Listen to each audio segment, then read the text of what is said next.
नमस्कार, वंदे मातरम। मैं हूं श्यामगिरी। आप देख रहे हैं हमारा चैनल मुद्दा भारत का। मुद्दा भारत का यानी मुद्दा आपका। मुद्दा बना हुआ है महाराष्ट्र में मराठा समाज का। जी हाँ, मराठा समाज की बात करें तो मनोज जारंडे पाटिल ने जो है अभी अभी भी अनशन जो है लगातार जारी रखा है, लेकिन उसमें कुछ ढील भी दी है। और लेकिन सरकार ने भी एक शर्त रख दी है कि जो निजाम के ज़माने के मराठा समाज हैं उनको ही जो है रिजर्वेशन दिया जाएगा। ये पूरा पेच क्या है, इसी पर हम चर्चा करेंगे हमारे सहयोगी अनिल खत्री जी से, और जानेंगे कि मराठा समाज के जो हित में जो फैसला हुआ है किस तरह का है। सर बताइए, जो गवर्नमेंट ने अभी जो फैसला लिया है, शिंदे सरकार ने, क्या लगता है कि इसमें मराठा समाज को न्याय मिल जाएगा? पूरा रिजर्वेशन पूरा हो, जितना चाहिए था उतना हो जाएगा? छी छी, दूर दूर तक संभावना नहीं है जी। कुछ नहीं होगा इससे। मेरे को ऐसा लगता है कि मनोज ने जी ठीक तरह से इसका अभ्यास नहीं किया था। इसके लिए उसने ये मांग की कि निजाम के जमाने में जी जिन लोगों की नोंद कुणबी मराठा कुणबी ऐसी है और जिनकी वंशावळ है, वंशावळ मतलब पूरी डायनेस्टी का, ये उन सबको आप कुणबी करके सर्टिफिकेट दे दो तो वो ऑटोमेटिकली हो जाएंगे। ये मांग उसने शुरू में रखी। उसके ऊपर भाई सरकार हिचकिच कर रही थी कि भाई ऐसा भी करना ठीक होगा कि नहीं। मगर बाद में ऐसा हुआ कि सरकार ने बोला चलो ठीक है, मान लेते हैं, क्योंकि ये अगर अनशन टूटा नहीं और उसको कुछ हो गया तो महाराष्ट्र में तो हंगामा हो जाएगा। मणिपुर तो होगा, अभी भी होगा, मगर डायरेक्ट कल से ही होगा। तो उसके साथ सो के बैठ के सब प्रकार से उन्होंने ये किया। और बाद में बोले कि सर महाराष्ट्र सरकार भी पूरी अभ्यास करके तैयारी में थी। उन्होंने देखा कि ये मांग क्या कर रहा है कि निजाम के जमाने में वंशावली में जिनका नाम मराठा कुणबी है उन सबको दे दो। बाद में सरकार के ध्यान में आया कि ये फंस गए, ये अपने ही जाल में फंस गया। इस प्रकार से वंशावली का नोंद और निजाम के जमाने का रिकॉर्ड ऑलमोस्ट किसी के पास नहीं है। यस, ऑलमोस्ट किसी के पास नहीं। तो बोले कि ये क्या बोल रहा है कि वो वंशावळ का ये करो, कर देते हैं ना, उससे क्या फर्क पड़ने वाला है। जब मराठा बाकी राज्य के जो है मराठा, क्योंकि वो भी लिमिटेड था पहले। हाँ।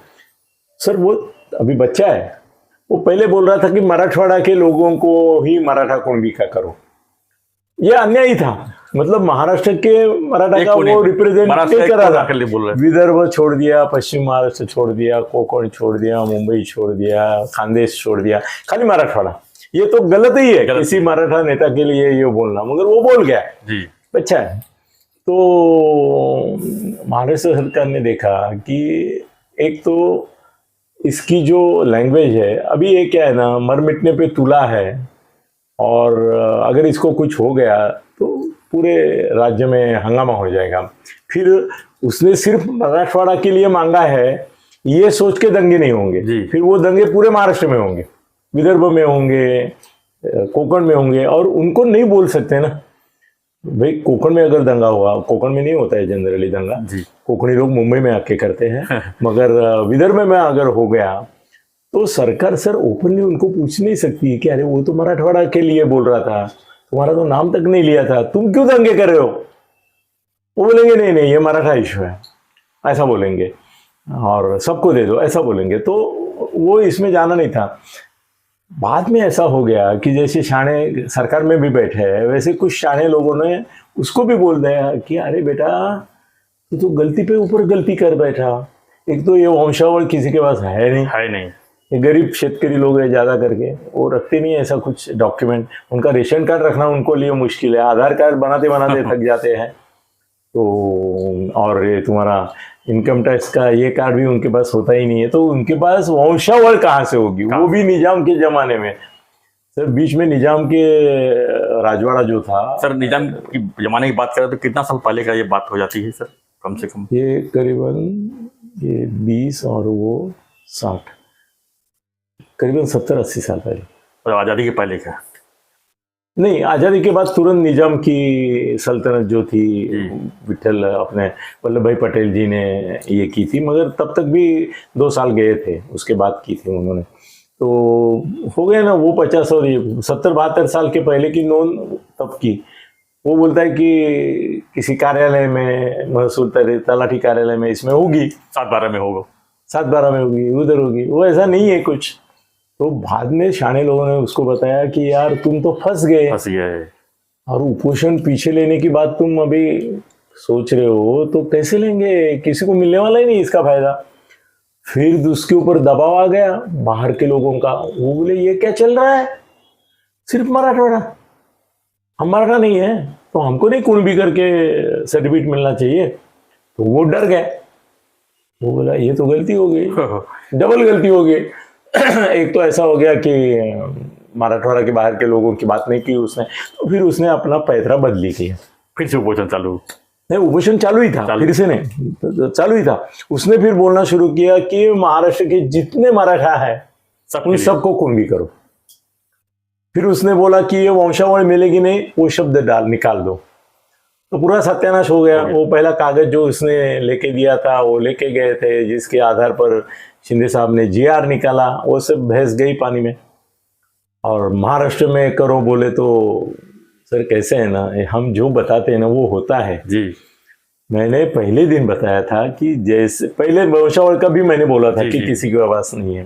मैंने बोला था सिर्फ मराठवाड़ा क्यों, बाद में बोला कि सबको कुणबी करेंगे तो जो कुणबी है ओबीसी है पहले से, उनकी रिएक्शन क्या रहेगी। हाँ, भुजबल क्या बोलेंगे, ये बाकी के क्या वडेट्टीवार वगैरह वगैरह बाकी के लोग क्या बोलेंगे। सर ऐसा ही हुआ। अभी जो संघर्ष पहले सरकार और वो मनोज के बीच में था, वो अभी ओबीसी और मराठा नेतृत्व में होगा। एक पार्टी का ही नाना पटोले एक बोलता है, वडेट्टीवार अलग बोलता है, विजय वडेट्टीवार, हाँ अभी आपस में लग गई। भुजबल अलग बोलता है मंत्रिमंडल में होने के बावजूद। तो अभी ऐसा हो गया कि ये इश्यू जो है वो भयानक तरीके से कॉम्प्लिकेटेड हो गया। अब सरकार को निर्णय लेने दो, दो चीजें होगी जी। जैसे ही सरकार अनाउंस करता है कि सब मराठा कुणबी जी, सर महाराष्ट्र में मणिपुर कम पड़ेगा, ऐसे दंगे आपस में शुरू हो जाएंगे। सर और एक समाज आ गया सामने, धनगर। हाँ नहीं, उसके बारे में बोलेंगे। हाँ, वो भी बोल रहे हैं हमको। हाँ, उन्होंने तो आज निषेध भी किया, आंदोलन भी किया। उनको भी सत्ता के पहले बोल दिया, उनको भी ओबीसी में लेने के लिए बोल। हाँ, तो सर ऐसा है कि अभी वो वंशावल शब्द निकालने के बाद कोई कैटेगरी नहीं रही ना, कोई तो निकष होना चाहिए ना जी। मैं आपको बोलूं आप पढ़ाने इसमें हैं तो कोई निकष तो दिखाना चाहिए मुझे कागजों पर। कोर्ट में तो बोलना चाहिए कि भाई ये निजाम में समय थे करके वो वंशावल निकाला और सबको कुणबी का दे दिया, मराठवाड़ा में दिया, बाकी ऊपर अन्याय। सर 1, 2, 3, 4, 5 मिनट के अंदर कोर्ट में जाएंगे लोग ऐसे तैयार बैठे ही है कि तुम करो, सरकार करो, हम कोर्ट के बाहर ही बैठे। जैसे आपका अनाउंस होता है कोर्ट के अंदर घुस जाएंगे, बोलेंगे महाराज महाराज महाराज, जज साहब ये देखो अन्याय, इन्होंने ऐसा निकाला। जज देखेगा बोलेगा अच्छा मराठवाड़ा के बाहर नहीं, वंशावली भी नहीं, सब मराठा कुणबी। तो एक काम करो ना, कल सब ब्राह्मण भी कुणबी है बता दो, क्योंकि आपके पास निकष ही नहीं है कोई। सिर्फ उनको क्यों, पूरे महाराष्ट्र को कुणबी बना दो। बच्चे खाली यही बच्चे, क्यों मराठा को क्यों, ब्राह्मण ही बच्चे खाली, नहीं ब्राह्मण ही क्यों जी भैया, बिना कोई पड़ताल किए, बिना कोई सबूत, बिना कोई ये आप ओबीसी ये वो सब निकष बाजू में रखे सभी मराठाओं को कुणबी कर रहे हैं। चलो सबको ही कर दो, पूरा महाराष्ट्र कुणबी। देवेंद्र फडणवीस भी कुणबी, उसके बाप ज्यादा करते होंगे कभी खेती, तो वो भी बोलेगा कि भाई जब मध्य प्रदेश और ये एक था तब हमारे भी खेती करते थे। तो फडणवीस भी कुणबी, सब कुणबी। अभी वो अलग है कि मराठा में से कितने लोग खुद को कुणबी बोलने के लिए तैयार होंगे, वो बात अलग है, मगर धमाका तो हो जाएगा। तो सरकार सर अभी बोल रही है कि 1 महीने का अवधि दो हमको, ये करो। सर 1 महीना थोड़ा टिकता है कोई उपोषण, इसके लिए उसको भी जल्दी है उपोषण समाप्त करने की। मगर अगर क्या होता है ना सर, एक पिक्चर थी अमिताभ बच्चन की, मैं आज़ाद हूँ, हाँ, और उसमें दीप्ति नवल जो होती है वो उसको आत्महत्या करने के लिए वो जाते समय उसको रोकती है और बोलती है क्या कर रहे हो। वो बोलता है मैं आत्महत्या करने जा रहा हूँ।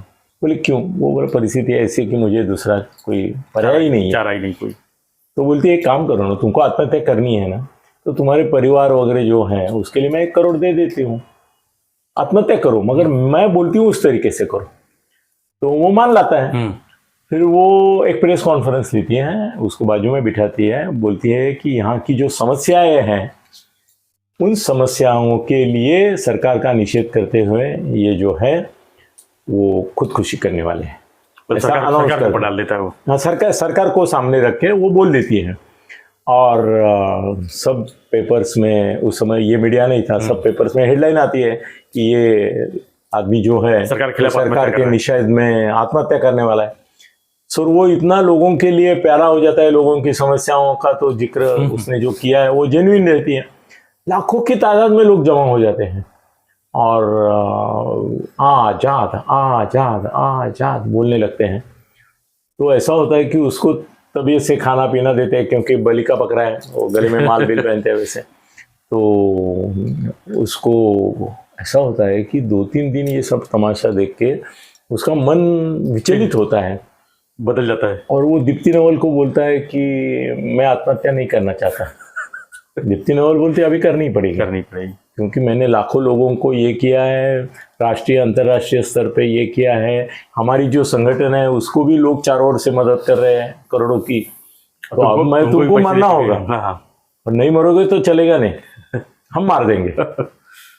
तो वो उसको समझाने की कोशिश करता है। और ऐसा होता है कि दीप्ति नवल भी एक औरत होती है, तो उसको एक क्षण ऐसा लगता है कि मैं मेरे स्वार्थ के लिए पॉलिटिकल एक आदमी की बलि दे रहा हूँ। जब वो जा रहा था वो ठीक था, मगर अभी वो नहीं चाहता है मरना। तो आखिर के क्षण में वो बोलती है कि वो अनाउंस कर देती है पहले कि आज 7 बजे ये बिल्डिंग से कूद के सुसाइड करेगा 5 लोगों के लिए। तो आखिर में एक क्षण वो बोलती है कि ठीक है तुम्हारी मर्जी, तुमको नहीं आत्महत्या करनी मत करो। तो वो ऊपर मंजिल पर चढ़ के बाहर देखता है तो लाखों लोग सामने खड़े रहते हैं, लाखों लोग, और सबके मुंह पे आता है आजाद अमर रहे, आजाद अमर रहे, आजाद अमर रहे। तो उसका मन फिर विचलित हो जाता है, बोलता है अगर आजाद आज नहीं मरा तो लोगों का आजाद और कोई हुतात्मा हो सकता है लोगों के लिए, इसके ऊपर से विश्वास उड़ जाएगा। वो विश्वास भरोसा रखने के लिए अब आजाद तुझे मरना होगा। और वो सबको हाथ करता है, बोलता है आपके समस्याओं के लिए मैं मेरी कुर्बानी दे रहा हूं, और सचमुच में आत्महत्या कर लेता है, गिर जाता है, हाँ, खुद को फेंक देता है, मरता है और अमर हो जाता है। फिर पब्लिक 2 लाख है वो एकदम पागल हो जाती है कि सच में इसमें आत्महत्या की। दीप्ति नवल को थोड़ा शौक लगता है और वो उसके आंखों में आंसू आ जाती है, क्योंकि वो जाते समय बोलता हूँ मैं तुम्हारे लिए नहीं, मेरे लिए नहीं, इस जनता के लिए मर रहा हूँ, क्योंकि उनकी आंखों में जो आशा, विश्वास, श्रद्धा मुझे दिख रही है किसी भी त्यागी आदमी के लिए, वो जिंदगी में फिर कभी किसी अच्छे आदमी पर भरोसा नहीं रखेंगे, इसके लिए मैं मर रहा हूँ।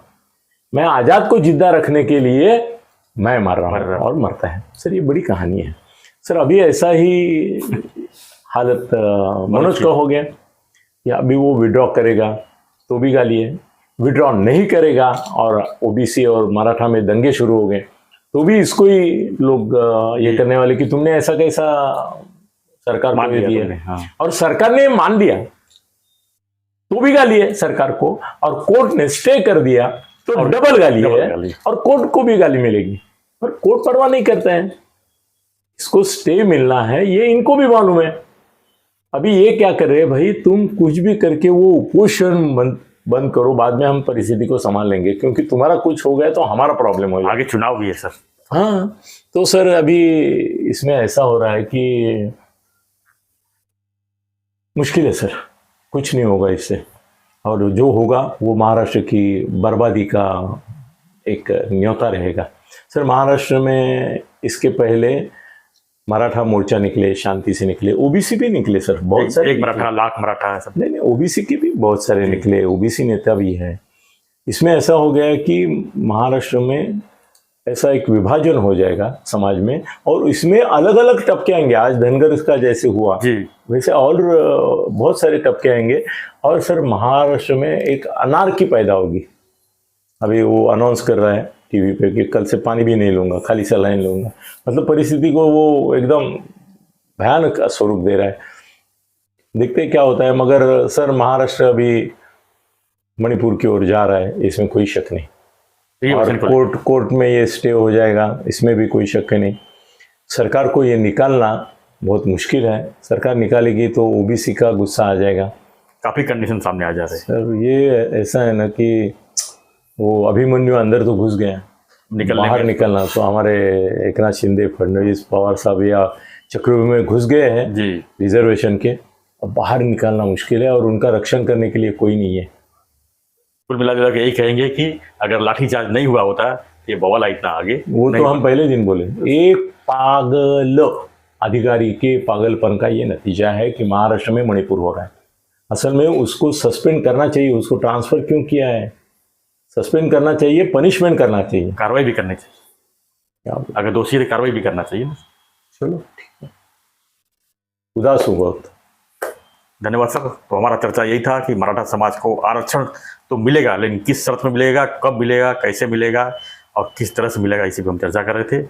आपके भी कोई अगर प्रतिक्रिया हो गए तो हमें व्हाट्सएप के कमेंट पर जरूर लिखिए और बने रहिए, देखते रहिए हमारा चैनल मुद्दा भारत का। हम लोगों से ये गुजारिश करेंगे कि जो भी हो शांति से हो और अच्छे से हो। धन्यवाद।